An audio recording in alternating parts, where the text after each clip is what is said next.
Hello, I'm Hannah Kirtland. Thank you for joining me for this introduction to Product Market Impact Fit, which is the solution to scaling your positive impact and commercial success hand in hand. But before I explain what it is, I want to ask you a question.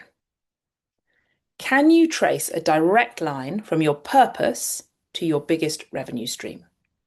Many businesses can't, and that is the problem we are about to solve. And here is why it matters. When you're developing your business strategy, there are three things to think about. What the market wants or needs, your clients, your customers, what problems are they trying to solve?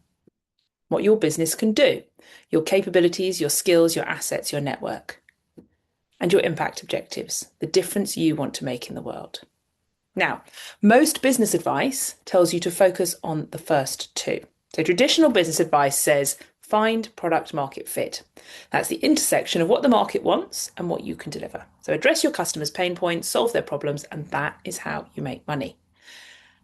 And that is also where conventional business advice stops. But you're here because you want your business to make a meaningful difference, not just money. So let me show you what happens when your impact objectives sit separately from your core business. You might donate a percentage of profits to charity, run volunteering days, have good sustainability policies, but the impact of these is constrained because your core business, the thing that makes money, demands the greatest investment of time, energy, and resources. So impact sits over here, revenue sits over there. When budgets get tight, impact gets cut. When your team are busy, impact gets delayed.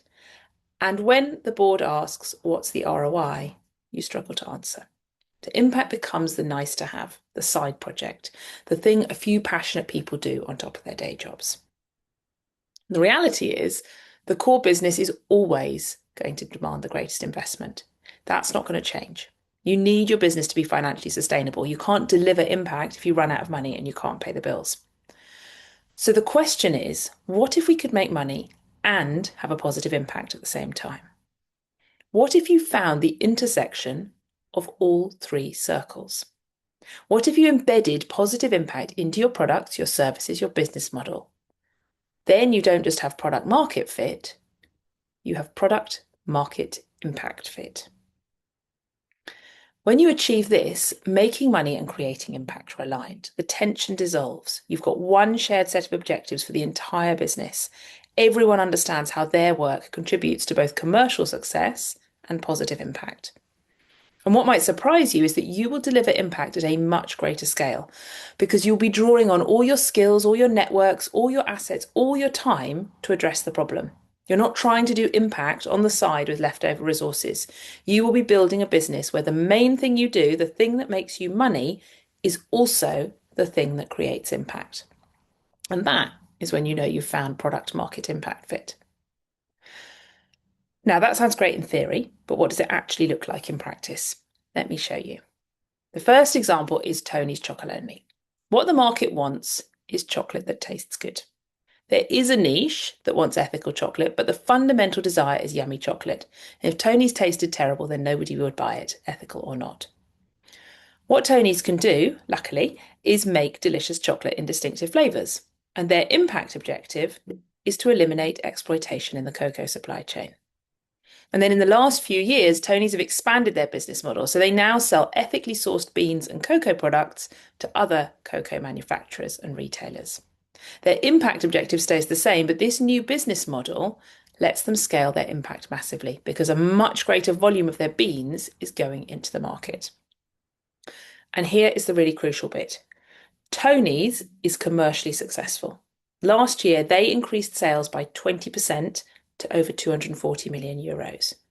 While the wider chocolate industry saw volumes decline for the second year running, Tony's saw a 4% volume increase. And despite soaring cocoa prices, substantial exchange rate swings, and unexpected tariffs, they were profitable.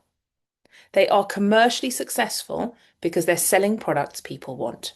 And the better the business does, the more chocolate they sell, the more beans other manufacturers buy from them, the more impact they have.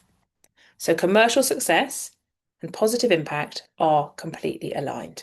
That is product market impact fit. Now, you've seen how it works for a product business, but what about a service business? Let me show you. Something Big is a creative communications agency, a B2B service business.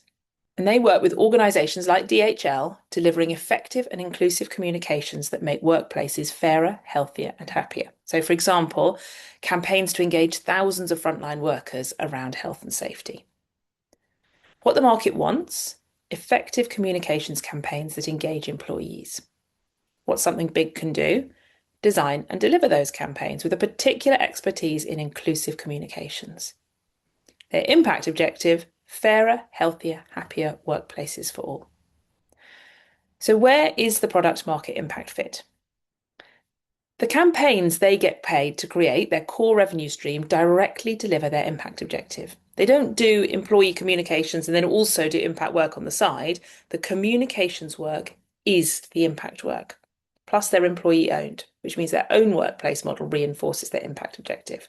So again, commercial success and creating impact go hand in hand. One more example, and this one's a bit different because it's not about what the business does, it's about how they work, specifically their employment model. Cook makes and sells frozen ready meals. That is their core business. What the market wants: convenient, quality ready meals. What Cook can do: make delicious frozen food at scale the way you would at home. Their impact objective: provide opportunities for people who are often excluded from employment. Through their Raw Talent programme, they provide jobs and wraparound support for people who've experienced situations like time in prison, homelessness, or addiction. So where's the product market impact fit? The people employed through Raw Talent don't work on impact projects or receive charitable funding.